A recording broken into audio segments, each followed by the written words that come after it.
35 years researching the strange world of the supernatural. Join Sid for this edition of It's Supernatural. Hello, Shoebat Roth here. Welcome to my world, where it's naturally supernatural. I just hope that you can breathe in, and you can breathe in the rarefied air of heaven. Because wherever that air is, there's healing. It's a river. And there is a river in this studio. I know that your whole paradigm for end times is about to be turned upside down. Why? Because you have been instructed man's opinion from the West, his understanding of end-time Bible prophecy. What if you looked through the lens from the East, where the Bible was originally written? You would have an entirely different end-time perspective. But here is the thing I want to caution you, and I want to warn you. Study the scriptures, show yourself approved, and think for yourself. Amen. Yes. I can't wait for you to hear this interview.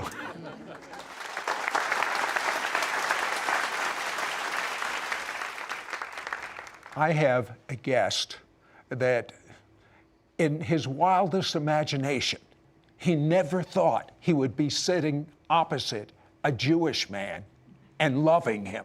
Why?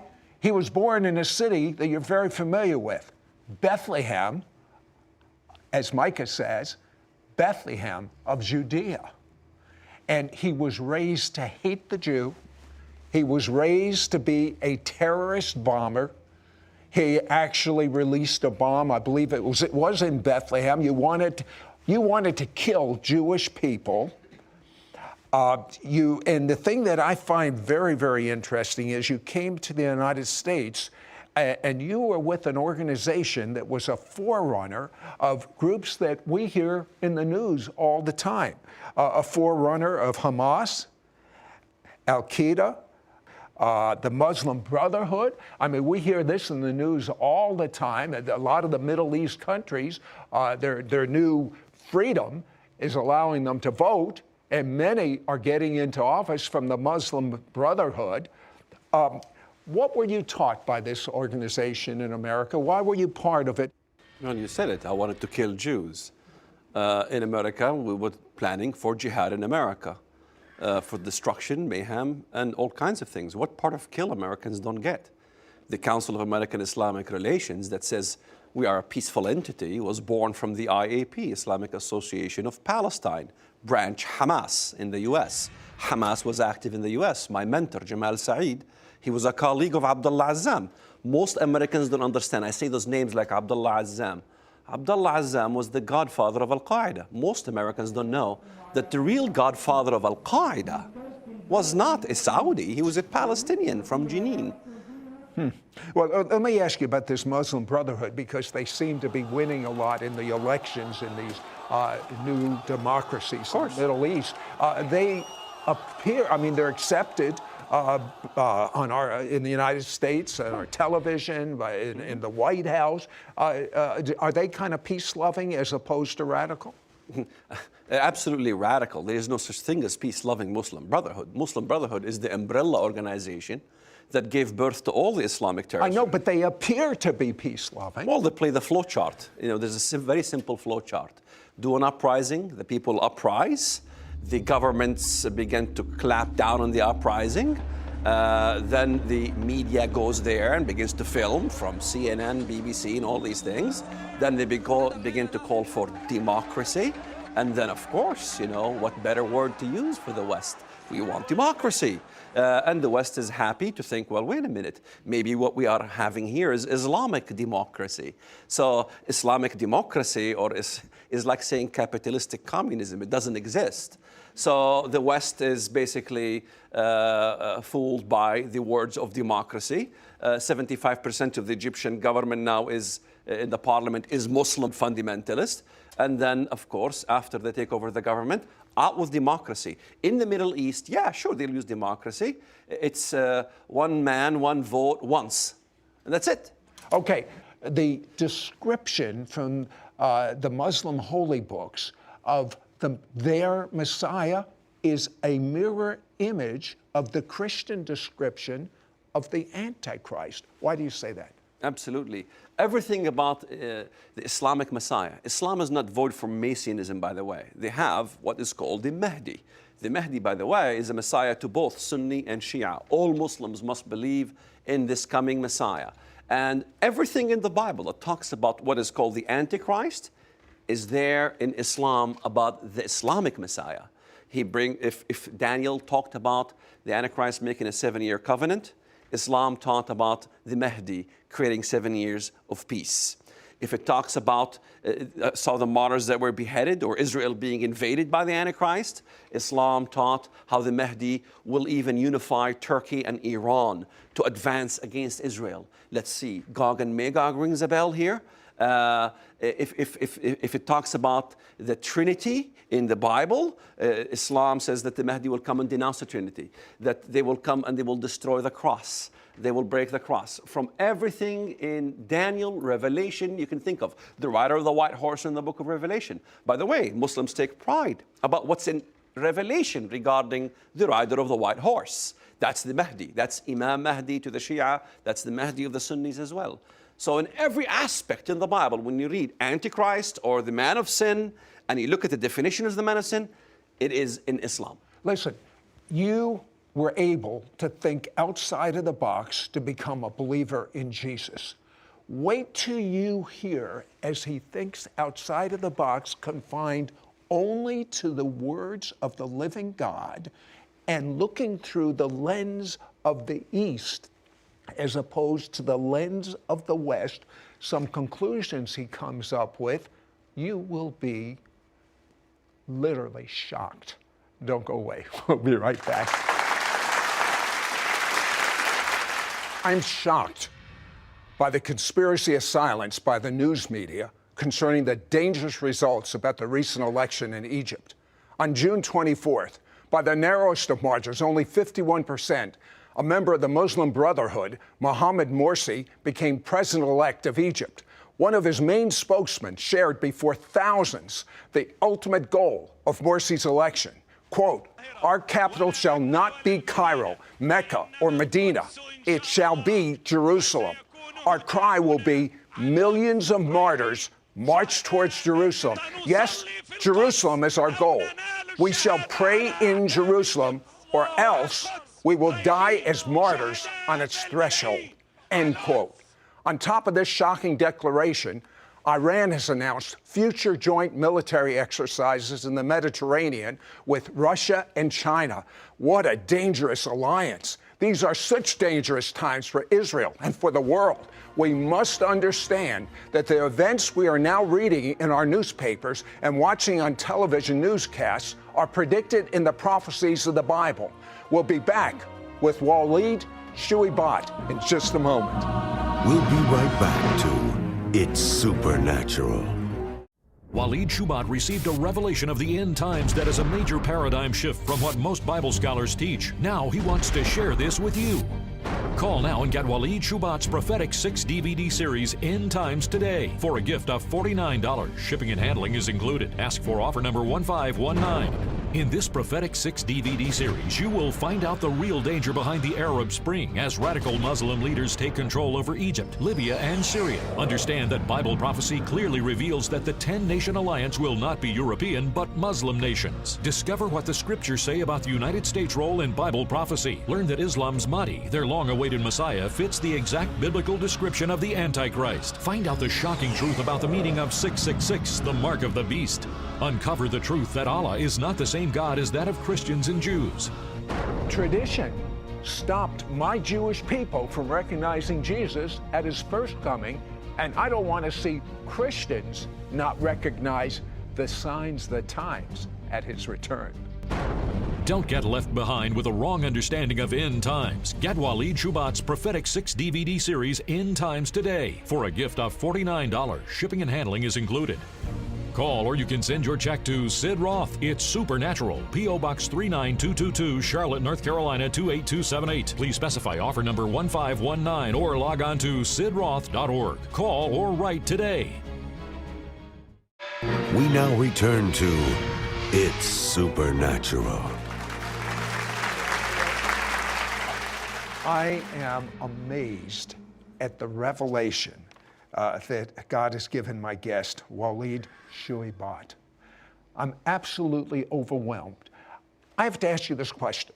Most Christians in the West have read the Left Behind series, Hal Lindsey books, Dallas Theological Seminary, and they have ABC. This is what's going to happen in the end times. When you talk before a group of people that have that whole scenario inside, and that's the way it's going to happen, it's like a photograph, how do you change their mindset? It means, I go to bookstores galore. I go to the airport all the time, and I see all the books, you know, fiction, fiction, fiction, fiction, fiction, fiction, fiction, fiction, fiction, fiction, as long as your eye can see. Then you have history and some, you know, but it's fiction. I mean, even everybody knows Hal Lindsey would know, Tim LaHaye would know this is fiction. It's Christian fiction. The Christian fiction becomes the issue.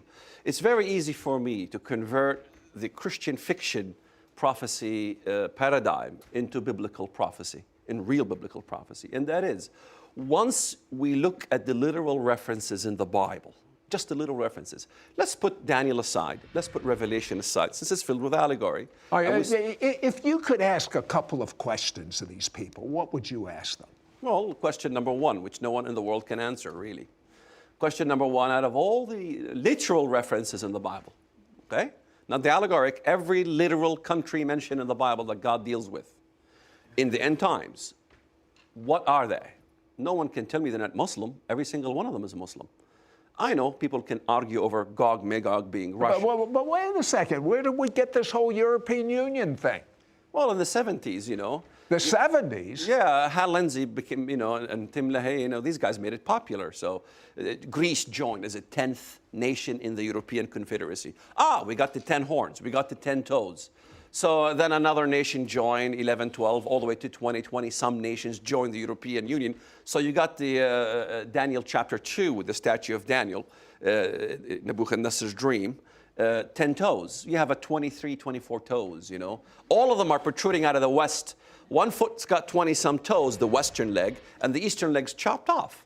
So I go to churches and I speak to pastors and I speak to the congregation and I challenge the pastors, you know. I say, okay, you believe in a revival of a Roman Empire. We're fighting over semantics, really, because when I say the Islamic world, they say, oh, no, it's a revival of a Roman Empire. It can't be the Muslim world. I say, okay, we're fighting over semantics.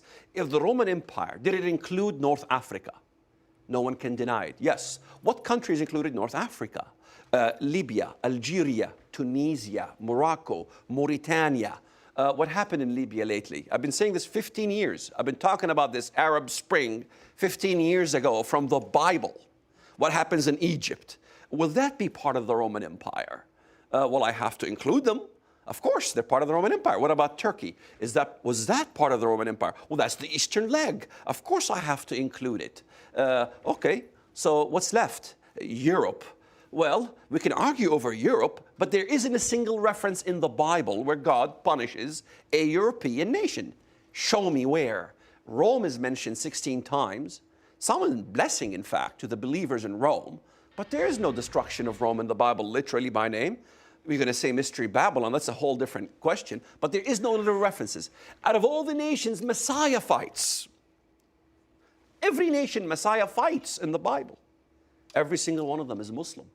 This is no okay. So let's take a look at a little different paradigm. What do you believe the mark of the beast 666 is? Well, we have to understand from the book of Revelation in chapter 13, the mark is the number of his name. We have to think of the name of the beast. People in the West think name of the beast. What would it be? In the foreheads of the followers of the Antichrist, it might say something like Hillary Rodham Clinton or some name. No, don't say that. No, it's not a literal name. It has nothing to do with a literal Western name. You know, look at the Messiah. We interpret the Bible from the Bible. The Messiah's name, what is his name? His name shall be called Emmanuel, which is what? God with us. Right. His name is not Emmanuel. He's not Mexican. He is from Bethlehem. His name should be called Emmanuel, which is God with us. This God with us is what? A title. It's our what? A creed. Our creed is what? God with us. Only one faith in the world has God with us. In the same essence, the name of the beast. What is it? The creed of the beast. They have a creed. The kingdom of the Antichrist has a creed. It's a blasphemous creed. What is it? The major creed of Islam is what? I declare there is no God but Allah and Muhammad is his messenger. America, you want peace with Islam, you all must recite there is no God but Allah and Muhammad is his messenger. Will you be willing to recite this, Sid? Of course not. Why? Number one, you're an American. No one tells you what to do. Number two, who is Allah? You know, that is not the God of the Bible. So you believe the mark of the beast is the creed? The creed. If you look at the movie, The Kingdom of Heaven, let's say, go watch the movie. The Kingdom of Heaven. Watch Saladin. Saladin was that figure, the Muslim guy who was fighting against the Crusades. Right. Look at him sitting in the tent. What does he have around his arm? He has around his arm, Bismillah, in the name of Allah. Yeah, but it talks about the forehead too. And the forehead as well. The bandana around the Palestinians? Absolutely. Not just Palestinians, Turks, Muslims in Africa. I know, but what's the mark on the bandana? It says there is no God but Allah and Muhammad is his messenger. It says in the name of Allah sometimes, Bismillah. If you look at that movie I mentioned, on the right arm is Bismillah. And what does 666 mean? Well, if you look at the Greek, there's three Greek letters. No one can deny they're Greek. But they also, for some miraculous reason, supernatural reason that I cannot fathom, it also reads in the Arabic language. In fact, none of my detractors denied that it does say Bismillah in the Greek letters. Which means? In the name of Allah. So 666, the mark of the beast, yes, is on the forehead or the arm, the name of Allah. In the Greek, it reads it that way. Wait till you find out what he has to say the Bible shows us in reference to Allah and the crescent moon. Don't go away. We'll be right back.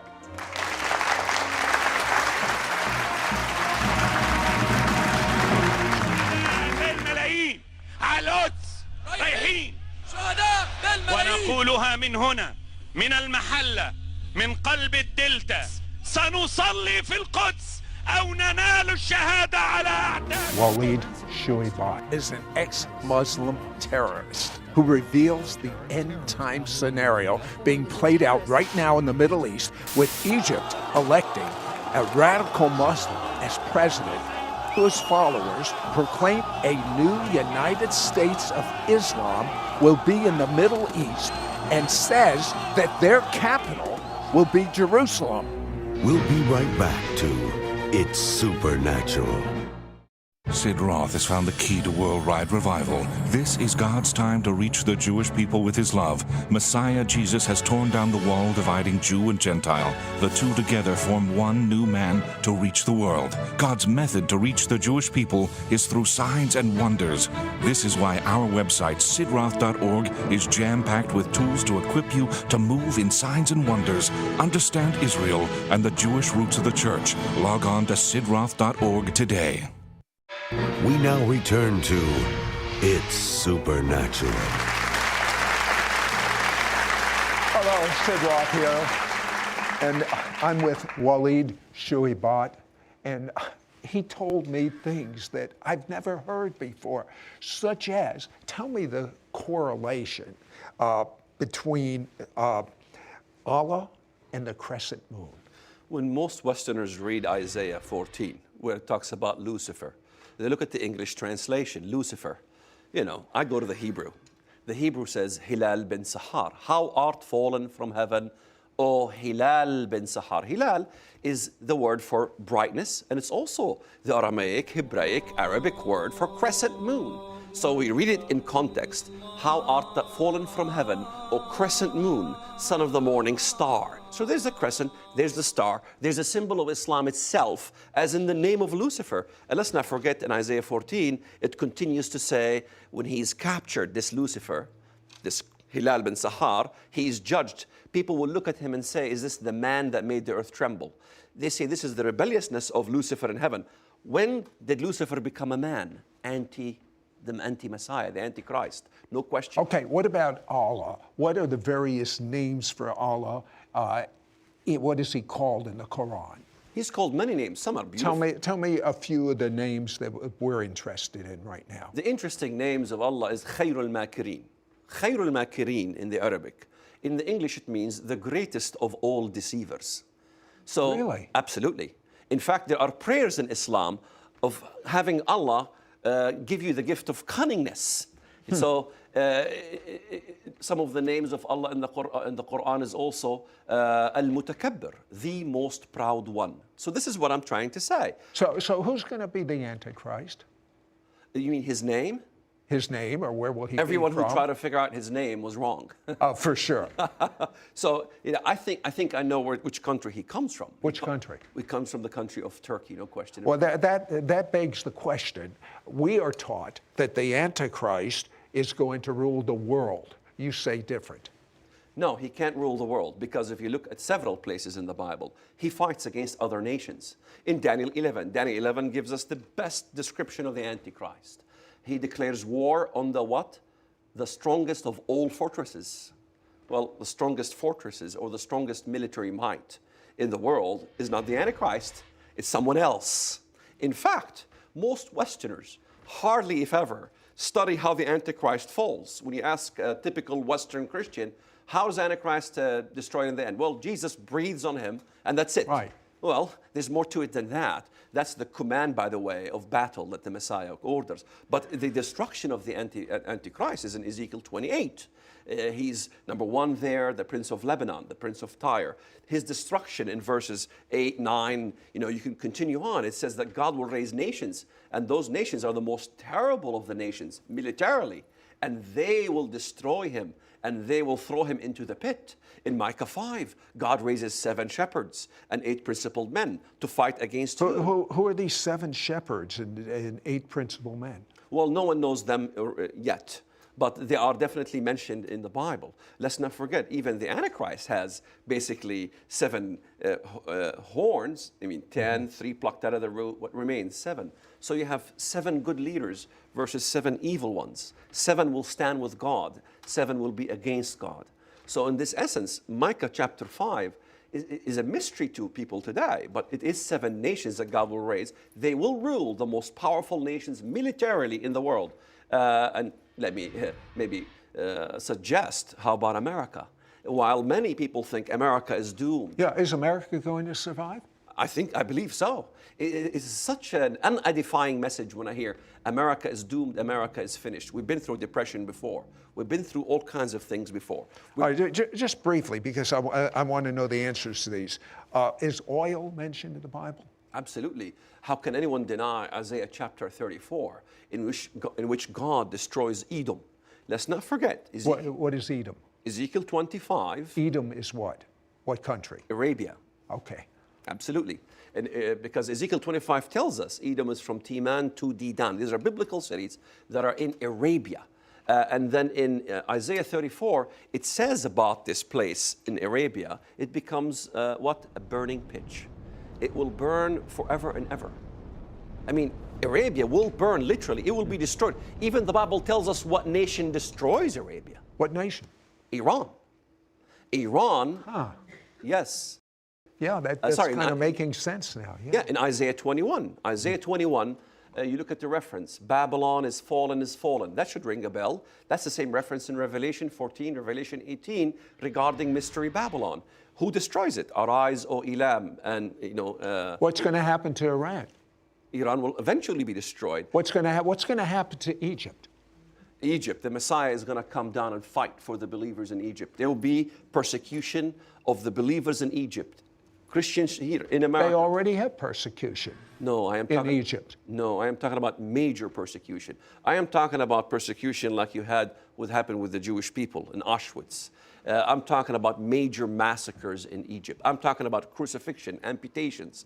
In fact, how many Americans are aware one of the bills they're trying to pass in Egypt, in the parliament, is what is called hiraba. Look it up.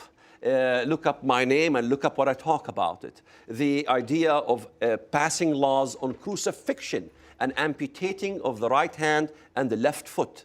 You know what the most important thing is? I believe that you're going to hear revelation about end times that you have never, ever even thought about. It's never even been addressed. But what is more important than what the order of events will be is where are you going and whether you have intimacy with God right now. And the way you have intimacy with God is if someone was to die for your sins. Jesus already did it. Believe the blood of Jesus washes away your sins. And with your mouth say, Jesus, you are my Lord.